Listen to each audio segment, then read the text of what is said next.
For better or worse, the phablet category is no longer the exclusive domain of Android, as Nokia has made a noteworthy entry into the space.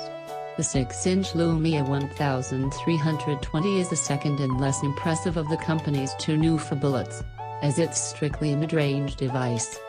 The 1320 actually serves to pretty much close what is perhaps that last gap in the Finnish company's product line, as it now has devices across all parts of both the size and price spectrum.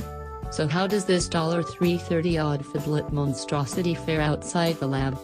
Let's find out. In the box: wall charger, microSD USB cable, earphones. The Nokia Lumia 1320 sports a 6-inch clear black, IPS LCD panel, good for a resolution of 720 by 1280, or the relatively low 245 pixels per inch. This may sound a tad underwhelming, considering the current climate, but the display is still adequately detailed. Moreover, colors are accurately produced, if slightly lacking in saturation in comparison with the best panels out there. Oh yeah, and don't worry about outdoor visibility, either. The screen is plenty bright and should do the job even under direct sunlight.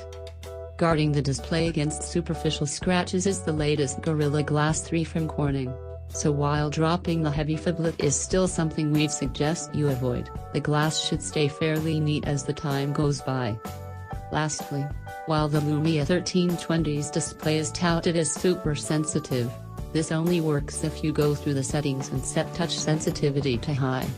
Once that's done, the 1320 actually managed to register our touches accurately, meaning that you can use it even with gloves on.